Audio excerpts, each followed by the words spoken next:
9470kHz, 9470kHz. 여기는 RBS입니다. 대한민국 헌법 제3조.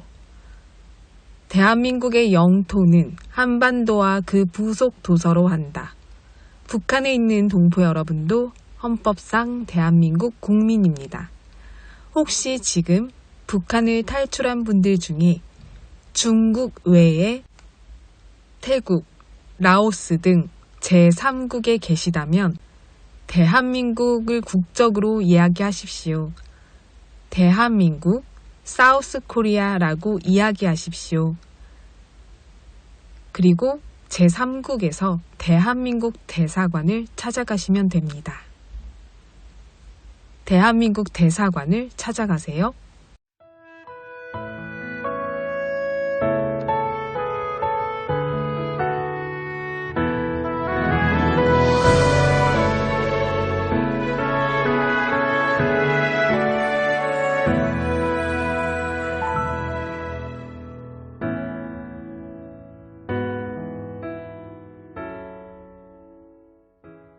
오스카 쉰들러라는 사람은 독일계 체코인이자 전 세계적으로 유명한 영화 쉰들러 리스트의 주인공입니다.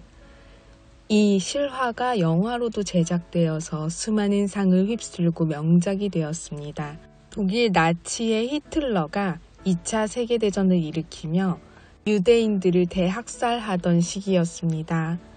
오스카 쉰들러는 독일 사람으로 그저 전쟁 상황을 이용해서 많은 돈을 벌기 위해 나치당에 들어갔고 노동급여를 줄이기 위해 수용소에서 유대인들을 데리고 온 사람입니다. 하지만 오스카 쉰들러는 점차 양심의 가책을 느낍니다.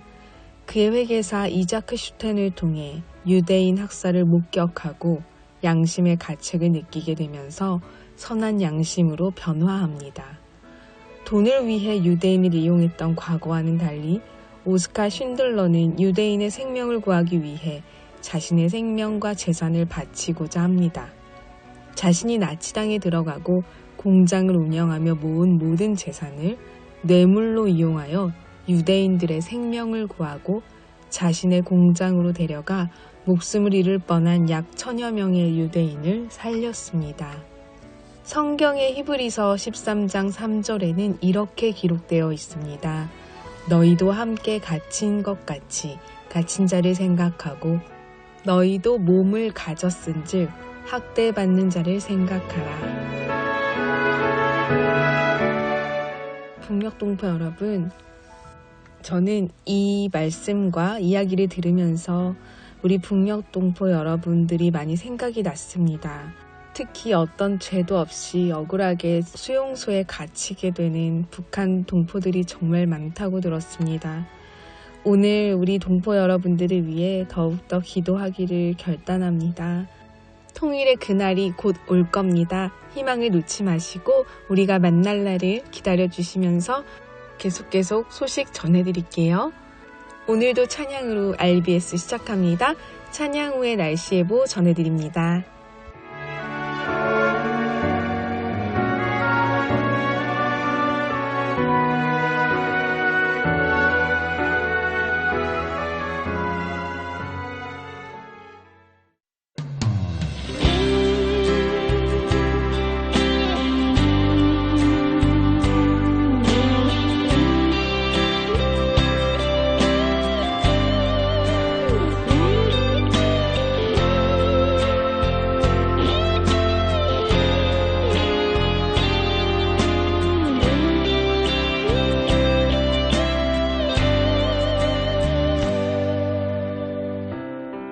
기도를 멈추지 마라. 눈앞의 상황이 마음을 눌러도 원망치 마라. 너의 입을 지켜라. 저들은 너의 입을 보고 있다. 마음을 뺏기지 마라. 내가 널 도우지 않는단 소리에 너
북한 종합 날씨 예보입니다.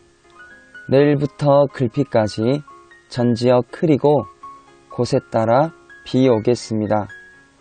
글피 저녁부터는 대부분 그치겠습니다. 예상 강수량 평안도 20에서 60mm, 함경도, 황해도 30에서 80mm, 많은 곳은 120mm 이상 되겠습니다. 지역별 날씨 예보입니다. 평안남도 평양, 내일부터 글피까지 흐리고 한때 비 오는 곳이 있겠습니다. 최저기온 22도에서 최고기온 30도까지 오르겠습니다. 평안북도 신의주, 내일부터 글피까지 흐리고 한때 비 오는 곳이 있겠습니다. 최저기온 22도에서 최고기온 30도까지 오르겠습니다. 개성, 내일부터 글피까지 흐리고 한때 비 오겠습니다. 최저기온 22도에서 최고기온 30도까지 오르겠습니다. 함경남도 함흥, 내일과 모레 흐리고 가끔 비 오겠습니다. 글피는 날씨 맑겠습니다. 최저기온 20도에서 최고기온 32도까지 오르겠습니다. 해산, 내일부터 글피까지 흐리고 한때 비 오는 곳이 있겠습니다. 최저기온 17도에서 최고기온 29도까지 오르겠습니다. 함경북도 청진, 내일부터 글피까지 흐리고 한때 비 오는 곳이 있겠습니다. 최저기온 21도에서 최고기온 28도까지 오르겠습니다. 무산, 내일과 모레 흐리고 한때 비 오겠습니다. 글피는 흐리고 구름 많겠습니다. 최저기온 10도에서 최고기온 24도까지 오르겠습니다. 바다 날씨 예보입니다. 동해 북부 앞바다와 먼바다, 내일부터 글피까지 흐리고 한때 비 오겠습니다. 파고는 앞바다 1에서 2m, 먼바다 1에서 2.5m입니다. 서해 북부 앞바다와 먼바다, 내일과 모레 흐리고 구름을 동반한 비가 한때 내리겠습니다. 글피는 오후부터 날씨 맑아지겠습니다. 파고는 앞바다 0.5m, 먼바다 0.5에서 1.5m입니다. 오늘의 말씀, 무엇보다도 뜨겁게 서로 사랑할지니, 무엇보다도 뜨겁게 서로 사랑할지니 사랑은 허다한 죄를 덮느니라. 사랑은 허다한 죄를 덮느니라. 무엇보다도 뜨겁게 서로 사랑할지니 사랑은 허다한 죄를 덮느니라. 베드로전서 4장 8절 말씀. 아멘. 이상 날씨였습니다.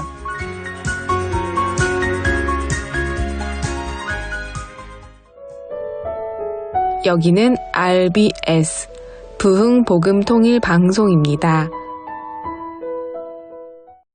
북한의 엘리트 출신 영국 공사였던 태영호 씨가 2016년 8월 17일 대한민국으로 망명해서 큰 화제가 되었었습니다.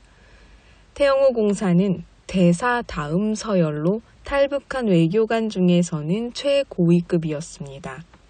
2018년 10월에는 대한민국의 보수주의 변호사 단체인 한반도 인권과 통일을 위한 변호사 모임이 제정한 제1회 북한인권상을 수상하기도 하였습니다.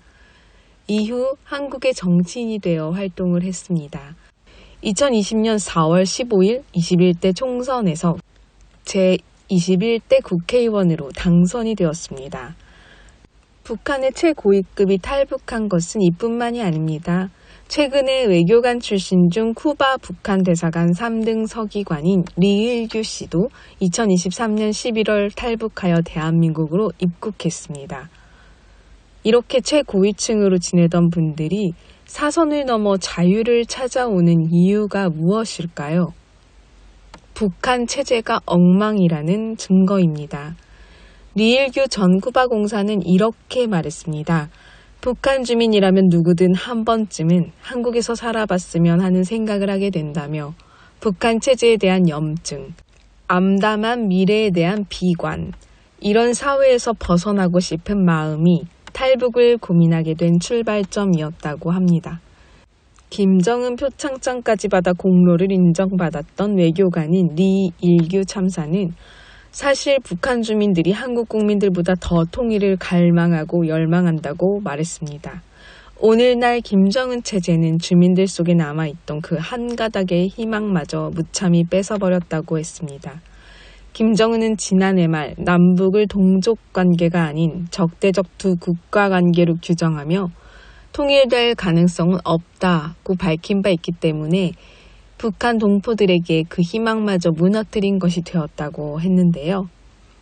우선 이렇게 편안하게 살 수 있고 김정은한테 공로도 인정받았던 북한 고위 권력층들도 등져버린 북한. 북한의 체제가 어떤 상황인지 태영호 전 의원의 강의로 함께 듣겠습니다.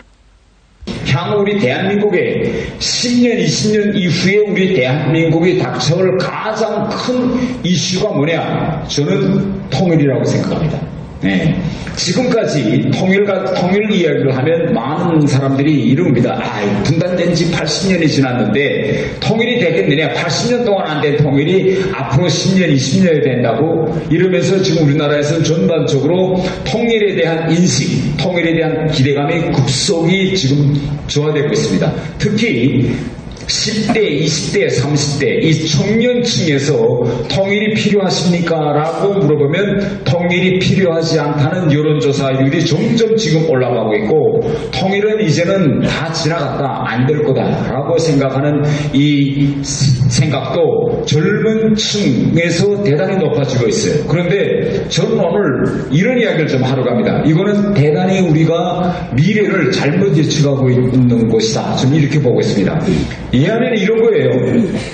우리가 지금도 과거 역사를 되돌아볼 때 제일 아쉬운 지점이 뭐냐면 일제의 패망을 우리가 미리 예견하지 못한 겁니다. 예. 만약 그때 우리나라에서 지식인들이 좀 더 눈을 뜨고 국제정세를 이승만 박사님 대통령처럼 예민하게 들여다보았더라면 저 일제는 이젠 곧 망하겠구나. 언제쯤 망할까? 지금 전장은 어떻게 돌아가고 있고 마지막에 미국이 어떤 무기를 쓸까라는 걸 우리가 미리 알았더라면, 우리 국민들이 알았더라면 일제의 패망기에 맞추어서 우리가 만일 1945년 8월쯤에 그러면 현재 대한민국에서 이 북한에 대해서 이야기하고 있는 데서 가장 큰 북한의 문제점은 뭔가면 이 북한 사회를 어떻게 평가할 거냐, 이 문제입니다. 자, 지금 우리가 민주주의라고 하면 크게 민주주의는 두 가지 민주주의로 갈리고 있습니다. 하나는 우리가 누리고 있는 자유민주주의고 하나는 좌파에서 이야기하고 있는 인민민주주의입니다. 그래서 전 세계의 민주주의 국가다라고 하면 우리는 당연히 자유민주국가들을 민주주의 국가로 생각하는데 공산국가들은 그렇게 이야기해요. 공산국가들은 저들도 민주주의 국가다. 단 저들의 민주주의는 인민민주주의라고 이야기합니다. 그러면 자유민주주의와 인민민주주의 근본적인 차이점은 뭔가면 자유민주주의는 쉽게 이야기하면 인간의 개성과 자유를 존중하고 정치 구조에서는 다당제입니다. 당들끼리 선거를 통해서 정권을 주기도 하고 받기도 해요. 그런데 인민민주주의는 일당제입니다. 오직 공산당이 선거 없이 공산당 유일 정당이 사회를 이끌고 나가는 것이 인민민주주의입니다. 그런데 지금 우리나라의 북한 학에 지금 수십 년 동안 대학들에서 어떻게 가르치고 있는가 하면 북한을 인민민주주의 체제 안에서 가르치고 있습니다. 그러면 과연 북한이 인민민주주의 국가일까 아닐까? 이 시점에서부터 여기 앉아 계신 분들이 바로 알아야 됩니다. 북한은 인민민주주의 공화국이라고 국호가 되어 있지만 북한은 인민민주주의 제도가 아닙니다. 왜냐면요, 이렇게 되어 있어요. 인민민주주의라는 이 제도를 처음으로 만들어내는 사람이, 이론적으로 만들어내는 사람이 레닌이라는 사람인데, 이 마르크스와 레닌이 이 인민민주주의에 대한 제도를 정립하면서 가장 핵심적으로 반대한 것이 뭔가 하면 세습이에요. 정치 권력도 세습하면 안 되고 자본 권력도 세습하면 안 된다. 그래서 세습 반대가 핵심입니다. 그래서 지금까지 우리가 공산국가들을 보면 독재자들이 많았습니다. 이전 소련에서 스탈린과 같은 독재자도 있었고 또 중국 같은 마오쩌둥과 같은 그런 사람은 절대 권력을 가지고 있었고 저 후치민도 절대 권력을 가지고 있었고 쿠바의 카스트로 같은 이런 공산국가들의 지도자들은 절대 권력을 갖고 있지만은 그 어느 공산국가 지도자도 요 권력을 내 아들에게 주자. 이렇게 우리 가문에서 요 권력을 내리 승계하자라고 생각해 본 공산국가의 절대 지도자는 한 명도 없습니다. 지금 중국에서 우리가 일반적으로 많은 사람들이 시진핑 독재체제다라고 이야기하지만 아무리 시진핑이가 그 모든 걸 다 쥐고 있다고 해도 만일 시진핑이가 내일 자, 내 이 권력을 아들에게 주겠습니다 라고 발표하는 날 시진핑은 끝납니다. 그래서 마오쩌둥이든 그 어떤 지도자도 이걸 못했어요. 그런데 북한만은 어떻게 했느냐? 이 권력을 할아버지, 아버지, 지금 손자들까지 쭉 내려주고 있습니다. 그래서 우리는 이제부터 북한은 인민민주주의 제도에 속하지 않고 이건 뭐다? 정치 권력을 가문에서 내리세습하는 건 뭐죠? 왕권입니다. 예, 이건 왕권입니다. 이걸 이제 제가 말씀드립니다. 그런데 문제점은 뭐냐? 문제점은 그러면 북한이 자기네가 왕권 세습체제라는 걸 인정하느냐 인정하지 않느냐 이게 가장 핵심인데 북한 헌법에 현재 북한의 세습체제를 정당화하는 조항이 있을까요? 없을까요? 없습니다. 북한은 헌법에 북한은 인민민주주의 공화국이라고 알고 있습니다. 그래서 쉽게 말하면 남한도 대한민국, 외국어로 말하면 Republic of Korea, 북한 명칭도 Democratic People's Republic of Korea, 다 Republic입니다. 이건 뭐냐면 공화제 국가다. 공화제 국가는 뭐냐? 지도자를 왕처럼 가문에서 세습하는 것이 아니라 일반 주민의 일반적, 보편적, 비밀 투표에 의해서 지도자를 뽑는 게 공화제인데 북한은 헌법에는 공화국이라고 해놓고 실질적으로 가문에서 내리 세습하고 있습니다. 이게 지금 북한 체제가 가지고 있는 가장 지금 근본적인 모순이에요. 네. 두 번째 이제 모순은 쉽게 이야기하면 이 법률적인 구조입니다. 북한과 대한민국, 북한과 다른 공산국가들의 차이점이 뭔가 하면 바로 이 법률 구조인데 우리나라는 어떻게 됐죠? 제일 상위법이 뭡니까? 헌법이죠. 예, 우리나라는 저렇게 헌법이 있고 국회가 정한 법률이 있고 대통령령이 이렇게 있습니다. 근데 북한은 제일 먼저 가장 모든 법 위에 있는 게 김정은의 구두, 얘기, 또 김정은이가 뭐라고 한 지시, 이것이 헌법보다 위에 있습니다. 또 헌법보다 위에 있는 게 당헌 당규입니다. 이렇게 돼서 지금 북한이 이런 시스템을 가지고 있다라는 걸 말하겠습니다. 그러면 현 시점에서 우리가 세 번째로 북한에 대해서 바라보는 게 북한 사회를 우리가 근대 사회로 볼 것이냐 아니면 전근대 사회로 볼 것이냐 하는 지점입니다. 근대와 전근대의 기준점은 뭐냐? 그 사회와 그 나라를 이끌고 있는 왕이 그 어떤 법규에 의해서 국가와 사회를 통치하고 있느냐 아니면 본인의 생각에 따라서 통치하고 있느냐 이게 근대와 전근대의 기준인데 지금 북한은 21세기에 와서도 아직도 인치정치를 하고 있습니다. 네, 이게 가장 핵심적인 상황이 제가 여러분 쉽게 이야기하려면 이런 거예요. 자, 담배 피우는 문제에 대해서 간단히 말씀드리겠습니다. 북한은요 이 금년에 대해서는 우리보다 더 철저히 통제하고 있습니다. 만일 내가 북한에 있을 때 유치원이나 병원에서 내가 몰래 담배 피우다 잡혔다 하면 어떻게 될까요?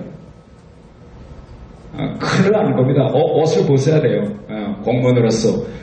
그래서 북한에서는 그 누구도 지하철이든 유치원이든 이렇게 금연장소에서 담배 피우다 걸리면 큰일 납니다. 그럼에도 불구하고 북한에서 오직 한 사람만 이게 가능해요. 금연법이 그렇게 누가만 가능하냐? 바로 이 김정은만 가능합니다. 이거 지하철에서 저렇게 버젓이 재터리를 놓고 담배 피우고 있고 병원에 가서도 저렇게 현지 시찰하면서 재터리를 놓고 이제 이렇게 김정은이가 시도 때도 없이 금연 장소에서 담배 피우는 모습을 그날 담배 피웠다라고 하면 이렇게 사진을 찍어서 우리로 말하면 땡 뉴스 시간에 내보냅니다. 아니 이거 온 국민 보고 이런 데서 담배 피우지 말라고 하면서 왜 이런 장소에서 김정은만이 담배 피우는 모습을 그날 저녁 땡 뉴스 시간에 내보낼까요? 왜 그럴까요, 여러분? 이 지점이 외국인들이 제일 이상하게 생각하는 북한 체제.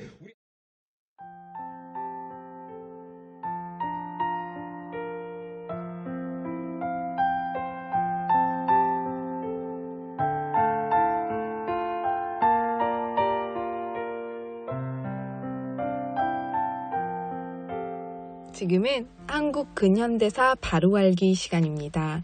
오늘은 암흑의 땅 조선의 빗장을 연 복음이라는 제목으로 한국 역사를 전해드립니다. 대한민국 근현대사를 성경적 세계관으로 알리고 전하는 대한역사문화원의 한국 근현대사 바로 알기 특강입니다. 선교사들이 이 땅을 밟은 목적이 바로 이것입니다. 자유입니다. 조선 백성을 단단히 묶고 있는 결박을 끊고 자유를 얻게 하는 것. 그래서 그들은 사랑하는 가족을 떠나 낯설고 불편하고 심지어 죽음까지 각오해야 하는 조선으로 온 것입니다. 선교사들이 전하는 복음의 핵심은 바로 자유입니다. 자유는 다른 말로 표현하자면 구원이라고 말할 수 있습니다. 구원이란 어떤 위험한 상황에서 구출되거나 속박에서 해방된다는 뜻이죠. 선교사들은 조선 백성에게 어두움에서 벗어날 방법, 그 놀라운 방법을 전해주러 온 것입니다. 그렇다면 무엇으로부터의 자유를 선포한 것일까요? 먼저는 조선 백성의 영적 자유를 위해 죄에서 자유를 얻는 유일한 길을 선포했습니다. 그리고 조선 백성을 묶고 있는 각종 억압으로부터의 자유를 선포했습니다. 놀랍게도 선교사들이 전해준 영적 자유는 조선 백성을 묶고 있던 여러 억압의 사슬을 끊는 시작이 되었다는 것입니다. 이 시간에는 기독교 선교사들의 가장 중요한 사역, 교회를 통해 조선에 선포된 자유에 대해 이야기해 보겠습니다. 교회 이야기를 하면 예수님을 믿지 않는 사람들은 내가 왜 그 이야기를 들어야 하지? 라고 생각할 수 있습니다. 하지만 교회가 조선 백성에게 천지개벽을 일으킬 큰 영향을 끼쳤다는 것을 알아야 합니다. 지금부터 선교사들이 전한 복음이 조선 백성의 삶에 얼마나 놀라운 변화를 주었는지 살펴보겠습니다. 먼저 한국교회의 시작이 언제였는지 그것은 알고 가야겠죠. 조선에 세워진 최초의 교회는 현재 서울 광화문에 있는 세문안교회입니다. 세문안교회는 조선 최초의 교회이자 조선 최초의 장로교회입니다. 1887년 9월 27일 미국 북장로교회 소속 선교사인 언더우드 선교사에 의해 세워진 교회가 바로 세문안교회죠. 그리고 며칠 후인 1887년 10월 9일 조선 최초의 감리교회 정동교회가 미 감리교회 소속 아펜젤로 선교사에 의해 세워지면서 조선 교회의 역사가 시작되었습니다. 이후로 선교사들은 조선의 남과 북, 동과 서로 흩어져 조선에 드리워진 어두움의 자유의 빛을 비추기 시작했습니다. 우리가 잘 알고 있듯이 조선은 철저한 신분사회였습니다. 그중 조선 인구의 40%나 되는 천민은 사람으로 존중받는 대상이 아닌 물건 취급을 받거나 짐승 취급을 받았습니다. 조선의 그 누구도 천민을 이렇게 대하는 것에 대해 아무런 죄책감이 없었습니다. 그러나 그런 천민들을 사람으로 대한 이들이 나타났습니다. 네, 바로 선교사들이죠. 왜 그들은 조선의 정서에 반하여 천민들을 귀하게 대했을까요? 바로 성경의 가르침 때문입니다.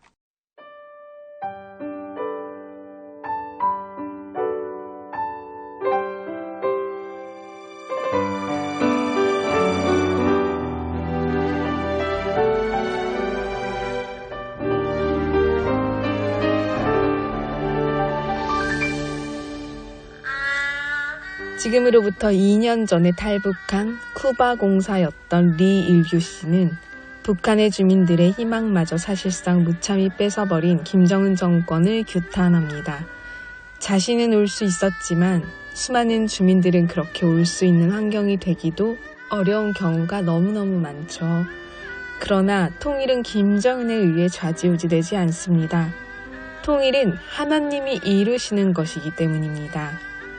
거기에 맞추어 하나님의 사람들이 일하고 있습니다. 북녘동포 여러분, 희망을 놓지 마세요. 물리적인 어떠함을 다 빼앗을지라도 우리가 가지는 희망만큼은 우리가 놓지 않으면 빼앗지 못합니다.